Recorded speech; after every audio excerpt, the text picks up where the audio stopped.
মাশাআল্লাহ, অসাধারণ একটা কলা বাগান। এটা হলো সাগর কলার বাগান। বিশাল সুন্দর সাগর কলা, কত সুন্দর সুন্দর কলা হয়েছে। এই যে গাছটা বড় হয়ে গেছে গা, এগুলি হলো সাগর কলা। খুব সুন্দর। এই যে কলাটা বাড়তি হয়ে গেছে গা, বাড়তি হয়ে গেছে গা, কিছুদিনের ভিতরে কৃষক কাইটা ফেলাইতে পারবে। কিন্তু প্রচুর পরিশ্রম করে কৃষক, এই যে কলাগুলি তৈরি করে না, এদেশের এলাকায় কৃষকরা প্রচুর পরিশ্রমের মাধ্যমে এগুলি হয়। দিন রাত পরিশ্রম করে কৃষকরা, অনেক পরিশ্রমের পরে এইগুলি হয়। ওই যে কলা বাগ, আমাদের দেশের সাগর কলা বলে, সাগর কলার বাগ। প্রচুর পরিশ্রম করে গাছে দেখেন যে কলাগুলি যাচ্ছে, পরিশ্রমের বিনিময় এই কলাগুলি ধরা আর সহজে হয় না, অনেক কষ্ট লাগে। কৃষকরা দিন রাত পরিশ্রম করে, এগুলির ভিতরে সার, হসপিট, বিভিন্ন ধরনের পদ্ধতি দিতে হয়। দিলে তারপরে যে এই কলাগুলি হয়, এটা পুরাটাই কলা বাগ। কত সুন্দর। এটা আমাদের বাংলাদেশের ভিতরে বিখ্যাত একটা নাম আসে, কলার নাম। কলা হলে নরসিংদী জেলা, এই কলা বাগান। এই কলা বাগান দিয়ে আজকে আপনাদের সাথে শেয়ার করলাম। প্রচুর কলা আছে গাছে, ছোটো ছোটো গাছে কলা ধরছে। এই যেন একটা গাছে দেন পেঁপে ধরছে। এই জেলার জন্য সর্বত্র বিখ্যাত হলো কলার জন্য। এই যে কত বড় দেখছেন কলা গাছটা, কলার জন্য হলো বিখ্যাত। আজকে এই কলা বাগ, এটা আমার নরসিংদী জেলা শিবপুর। কৃষকরা প্রচুর পরিশ্রম করে, পরিশ্রমের বিনিময়ে কৃষকরা এগুলি পায়, নাহলে পায় না। অনেক পরিশ্রম, বহুত কষ্ট করে। আমি তো বাড়িতে আসি না, ঈদের ছুটিতে আসছি, এটা ঘুরতে এত সুন্দর দেখা যায়। এত শহরের ভিতরে আমরা পাবো কোথায়? সারাদিন পেক মাটি পাই না, একটু নিয়ে একটু মাটির মেঝে আড়ি।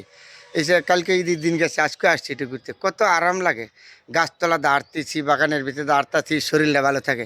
তাদের তো রোগ নাই কারণে এই যে গাছপালা সবুজ শ্যামলের ভিতরে থাকে। আমরা তো পেশা নিয়ে হয়তো চাকরি নিয়ে হয়তো এই গ্রামের তো মাটিতে, আমার তো এলাকায় এটা, হয়তো আমরা এই এলাকাতে থাকিনি। তাদের রোগ নাই, কোনো কিছু নেই। আমার ঘরে তো গ্যাস্ট্রিক আলসার ভরে থাকে কেন?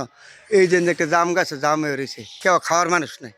আর ঢাকা 200 টাকা কেজি জাম খাই আমরা। আমি ঈদের 2 দিন আগে 200 টাকা কেজি নিছি। এ পক্ষে খায় আর তারা ভাইরা খায়। তাহলে এই যে গ্রামের মানুষের সাথে কিন্তু তুলনা আছে। এটা আমিও তো এই মাটিতে জন্ম হয়ে গেছি, জন্ম হয়ে গেলে কি মানে হয়তো চাকরি বাকরি করি, তো পেশা নিয়ে থাকি, আর জন্য আর গ্রামে বেশি আসা হয় না। এই যে 2 দিন 3 দিন থাকবো, 14-15 তারিখ পর্যন্ত অফিস খোলা, একটু সুন্দর দেখা যায়। তাহলে গ্রামের ভিতরে হাঁড়ি হাঁটলে খুব ভালো লাগে। কত সবুজ শ্যামল দেখছেন, দেখার মতন জায়গা। এমনিতে মনটা ভরে জায়গা। এই জায়গাতে তো গেলে শহরে বন্দরে তো আমরা জীবনও থাকতাম না, যেহেতু আমাদের পেশা কর্ম নিয়ে থাকতে হয়, নাহলে উপায় নাই, না থেকে ভাত খাবো কোথা থেকে। যেমন গ্রামের কৃষকরা এই মাঠে কাজ না করলে ভাত না খাইতে পারবে, আমরা তো চাকরি বাকরি না করলে খাইতে পারবো না। আর জন্য আমাদের শহরে থাকতে হয়, ছেলে মেয়ে নিয়ে পরিবার সংসার হয়ে গেছে, সময় পাই না। তা রোজারে যাচ্ছিলাম, আর এইবার আবার কুরবানিতে যাচ্ছি। কত সুন্দর দেখছেন কলা বাগানটা। নরসিংদী জেলার জন্য বিখ্যাত হলো সাগর কলা। এই সাগর কলা আপনাদের সাথে শেয়ার করলাম। কত বাগানটা কত সুন্দর।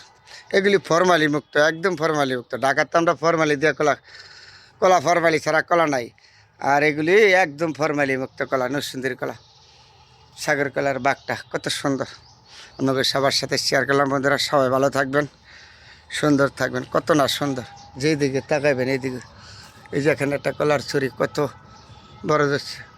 কষ্ট হয়, কৃষকরা প্রচুর পরিশ্রম করে, পরিশ্রমের পরে হয়। অনেক ওষুধ পরা লাগে, মাঠে কাজ করা লাগে, তারপরে